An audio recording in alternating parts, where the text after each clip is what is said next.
What's up guys, welcome to Sales and Objection Handling Academy. Today I'm with my good friend Tyler Beedle and we're going to be going over some crucial sales tactics and strategies you can implement when selling your digital product or an in-person service like Tyler does door-to-door, so he's going to give you a lot of insight on that and pretty much also with any real sales tactics that you need just to succeed in whatever you're doing.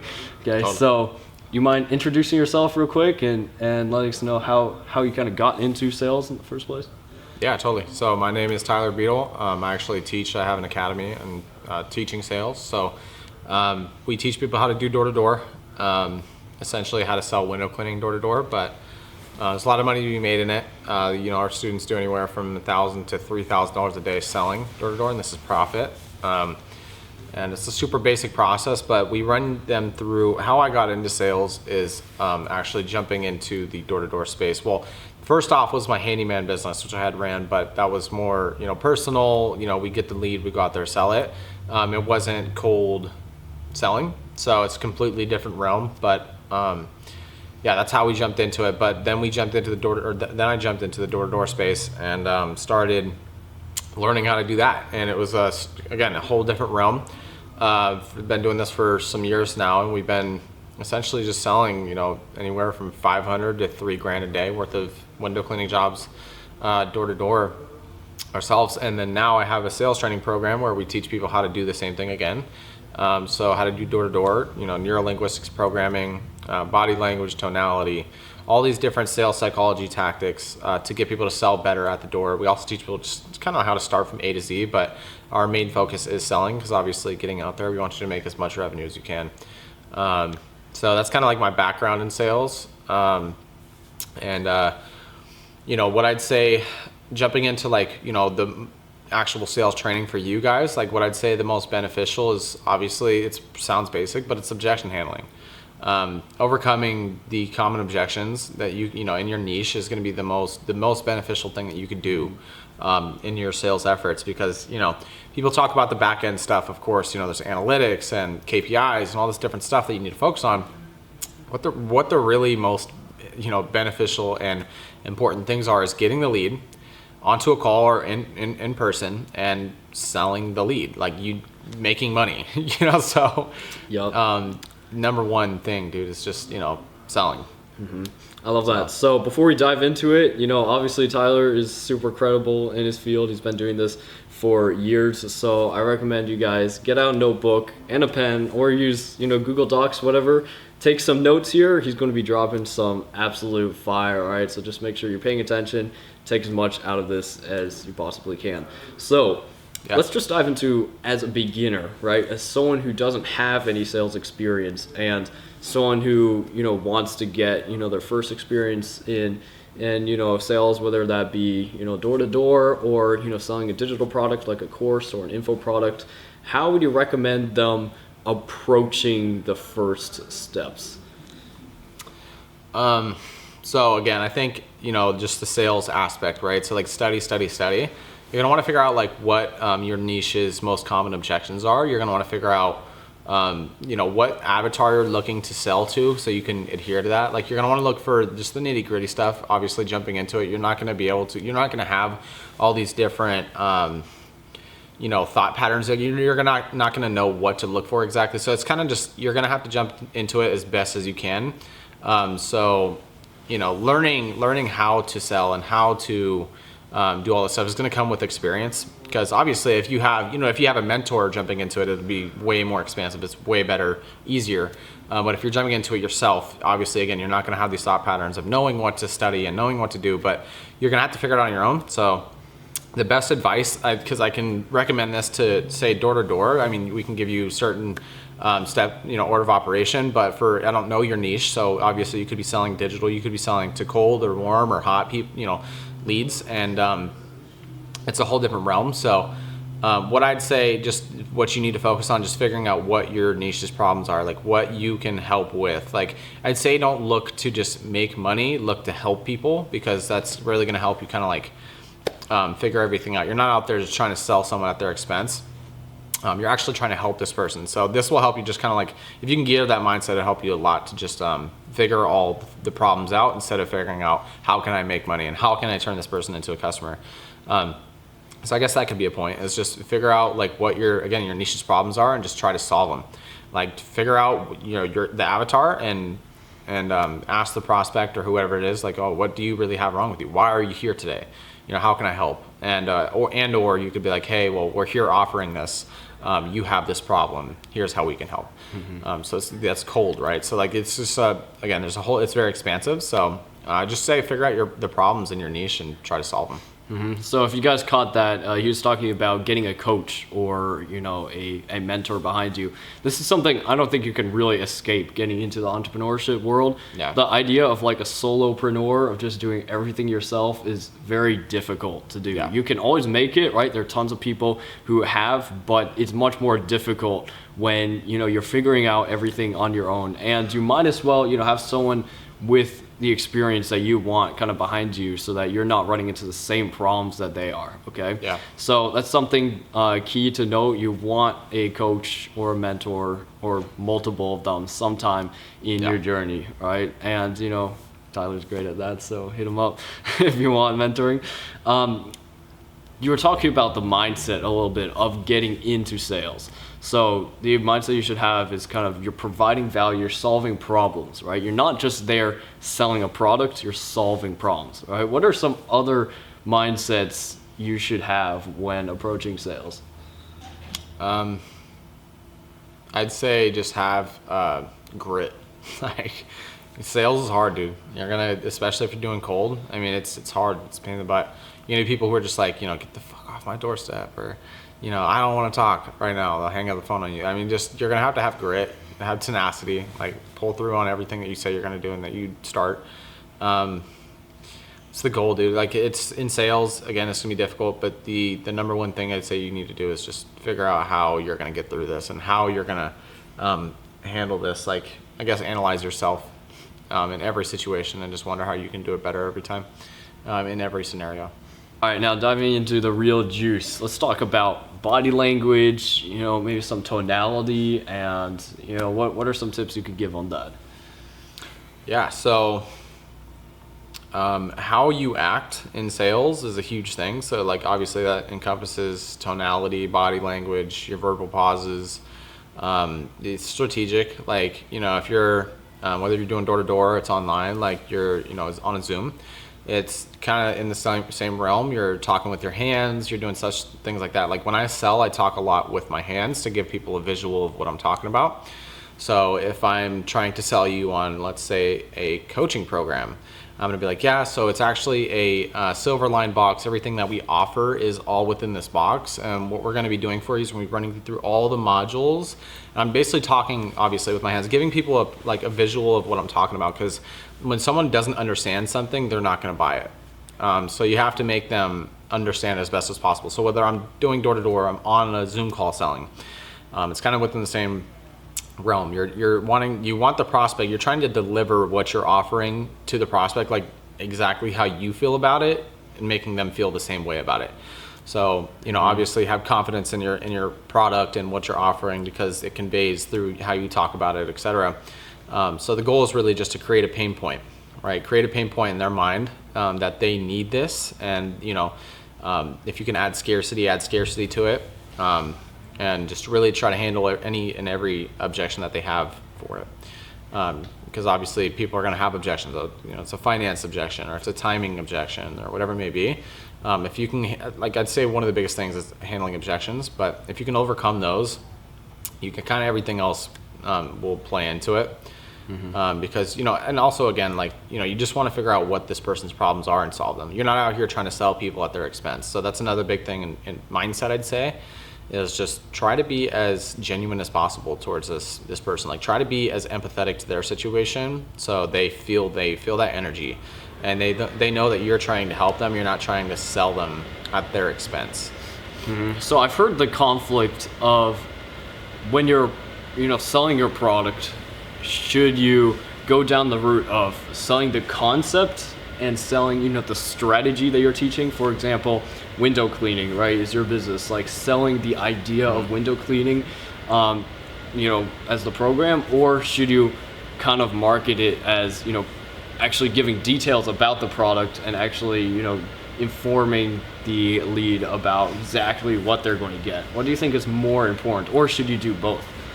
You should kind of, I guess, they tie into each other, but the majority of people don't buy logically, they buy emotionally. So when you're selling someone, you definitely have to sell them the dream and exactly what the outcome will be, and not exactly what you're offering. Because you could tell them, I'm offering XYZ, and have all of this crazy, intricate, value-oriented stuff that you're trying to tell this person and convey to this person that they don't really understand. If you're confused, when people are confused, they don't buy.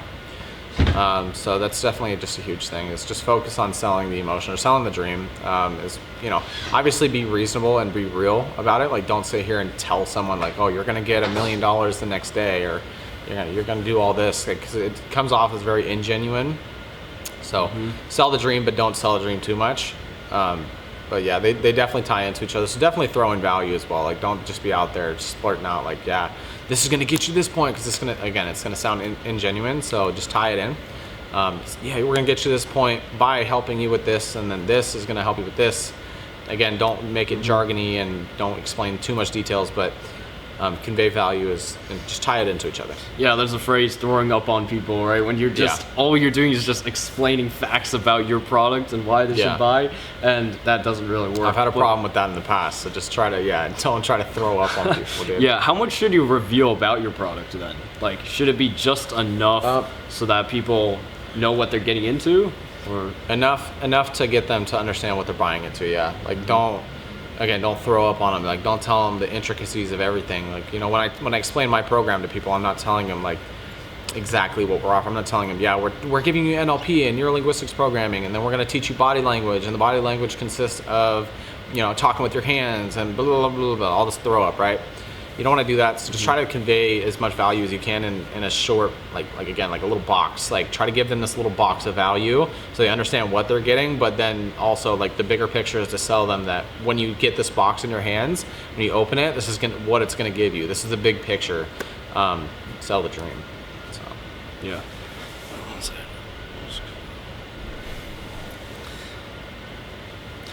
Cool. So let's talk about like objection handling a little bit. So what is kind of the process you go through in your mind when going door to door or on a coaching call? Somebody, I'm sure there are similarities with, the objections people give, like, oh, I don't have enough money, or I don't have enough time, or I should ask my wife about this, that thing. So what's kind of the instantaneous process you go through when coming up with those situations? So I would say like the majority of the time, like when I'm out, like my first instinct is just to, like, how am I going to help this person? So when I'm out there on the door, I'm on the call, is like subconsciously I'm thinking, where is this person's problems? Like, what can I help with?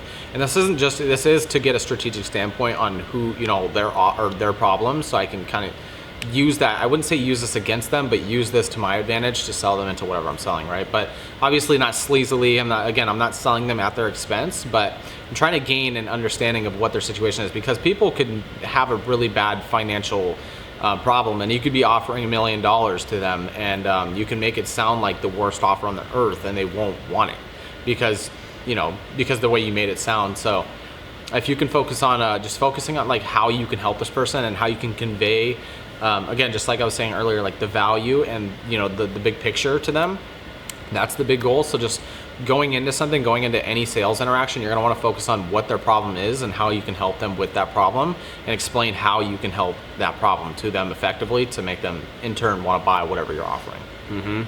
Those are some really important principles, right? Kind of overarching things you got to understand. How about for like, all right, let's kind of dive into something new for the procrastinators out there who are listening to this and they've heard this like maybe several times, or they're trying to get into sales, but they're listening to the principles, right? But they don't know how it can apply to them.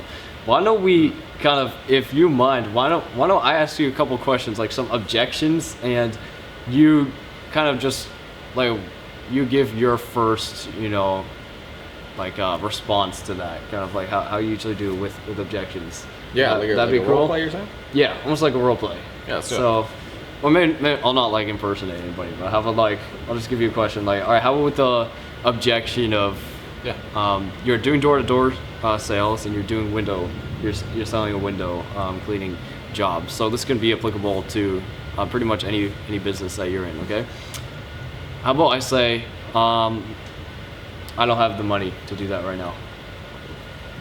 Okay. I'm gonna gauge what is really going on. So again, I'm trying to figure out the problem. So what I'm gonna do is tell them like, hey, so yeah, no problem. So what's actually holding you back financially right now? Do you have like debt, or what's holding you back right now from being able to invest into X product? I really just not making that much money in my job right now. Things are kind of running dry. Okay, no problem. So, I mean, just want to ask you really quick, like with this problem, like, jumping into this, like, why would you not move? Like, if you do have the finances, why would you not move forward with it? Let's say you do. Why would you not move forward with it today? Is there anything else that's holding you back right now? Well, I just don't really think I need the service right now. Okay, no problem. So right there, if someone says they don't need your service, you didn't build enough value, or you didn't build enough scarcity. So if the prospect's like, oh, I just don't think I need it right now, and you could loop the value or you could loop scarcity. So I'm gonna go back to it with, yeah, no problem. So really quick, I just wanna explain. We're doing all the tracks, the frames, the sills, the windows, or I just wanna explain, with your financial situation right now, I mean, this will help you exponentially in X area, or do this or do that. Explain value. Scarcity as well. So if you can add scarcity to it, the prospect is like, yeah, I just don't think I need it right now. Okay, no problem. So yeah, we're doing all this X value, and then you can offer scarcity. So right now it's actually X price instead of X price, or right now we're doing this, and et cetera, right? If you can build scarcity to it and make the prospect feel like, oh, I need to move forward now to get this deal, or to move forward now to make this happen in this moment, or else, like, you want to create FOMO, or fear of missing out, for the prospect. Yeah, that's great. All right, how about man? I really appreciate you coming, but we already have someone who's doing the job for us right now. Yeah, no problem. So I actually want to ask, is he doing all the, so this is pertaining to window cleaning sales, of course, but does he do all the tracks, the frames, the sills, and the windows, or is he just doing the windows? I think he does the windows and sills. He does the windows and sills? Yeah. Oh, because I just noticed that there's a good amount of buildup in the tracks. So I noticed that the windows don't look bad. I mean, they're kind of dirty, but I do want to say, I don't think he got the tracks and sills and stuff. And what happens when you don't do the tracks, the frames, and sills is actually when it rains, the dirt comes down onto the window. It just makes it look like crap. So again, we are offering X service for X price with the discount. I'm conveying value, looping scarcity, etc. Right now. So this is called a question, or not a question close. There's four closing frameworks that we use. I can't remember the word, but you basically convey all your value that you offered from the start at this point, to close the deal. So you convey it right at the end and be like, yeah, well, then move forward towards close. Yeah, we're doing this, X price, value, scarcity, move forward, CTA. You just basically figure out, again, if the problem is because you don't want to sell someone at their expense, or just if they absolutely don't need it. Oh, I already have a guy. Oh, okay, cool. Well, yeah, he does do the tracks, frames, and sills. Oh, okay, no problem. Well, then he doesn't need it. So you want to fight on the price? You don't want to sell him. Huh? Would you not fight on the price? It depends. I mean, you could say, because if they're already clean, this is an on the day service, so we're not booking anybody out. If you wanted to book them out and be like, yeah, man, we can do it for X price, and we'll do all the tracks, the frames, sills as well, and we can just prove your work, and just we can make a good relationship with you, then you can do that. But if you're just if you're on the day selling and you're looking to do the job same day, I wouldn't push towards it. Okay, how about if they kind of push you off and kind of purposely delay the sale? They're like, can I have your business card? Can I call you back? Is that something you want to fight against, or yeah, would you just leave that be? Yeah. So if a prospect is telling you oh, do you have a business card? Oh, do you have a business card? Do you have this? Any information, X information. It's a smokescreen. You didn't convey enough value or scarcity, etc., for them to want your product. So it's just another thing I was just saying, oh, I'm not interested right now. You didn't convey enough value or scarcity. So if the prospect is like, yeah, oh, you have a card. Oh yeah, no problem. Actually, it's in my car right now. And then you want to loop the scarcity, loop the value, right? So if the prospect is just like, yeah, I don't want it right now. try to loop as much as you can, or bring forth the value that you're trying to offer from the start. If you already did, and if not, introduce it, and just keep looping, and just continue to convey value and scarcity until you get an absolute no, and then you can't catch every fish at that point. Yeah. How do you know when it's an absolute no? I mean, it's when I guess I'd say just when they tell you to either like fuck off or just get off my doorstep, or no, I'm okay. Like you'll know. You just got to use your own emotional intelligence, like EI, just to figure out like what the situation is at hand. So yeah, this is applicable to multiple businesses. There's cues people will say to kind of just shove you off a little bit, and one of them is like, let me think about it for a moment, right? Is that something you get a lot? Oh yeah, let me think about it is a huge one. Like, not interested, let me think about it. Do you have a card? There's just many different things that play into that. So like I get this all the time. So and you treat them all as kind of no's. I mean, they're all objections, so they're not rejections. Like, I treat them as smoke screens. Like, they're kind of just it's faux. These people are just saying it to say it, because the majority of the time they don't even know what you're offering. Again, you could be offering $1 million, but they don't know that. You didn't convey enough value or scarcity, or you didn't pitch the offer right. So it's just, they're going to say no. I mean, I'd say no. I don't know what you're offering. You said window cleaning, but I don't know what that entails, or who you are, or what your company does, etc. So that's why every person you have to treat like they're a baby. Like, you have to grow, you have to basically teach them everything that they need to know to sustainably say yes to what you're offering. Like, grow them up. Yeah. Like, Exactly. Inform them on your offers.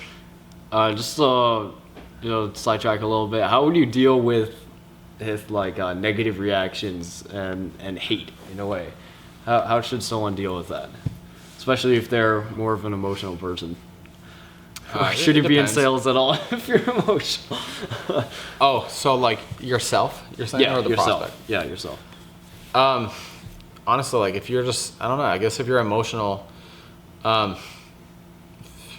figure out a way to get some mindset training, like resilience training or motivation training, or stuff like that. You could even just study up yourself, try to figure out like what exactly you need help with. Like, if you're bad at rebuttaling to people when they give you an objection, or just figure out, like, tweak this is an internal, what we like to call an internal factor, something that you need to focus on and just tweak deliberately. Like, you need to figure this out on your own. Use your emotional intelligence to see like what exactly it is that you need to help, and then figure out how to tweak it and help it.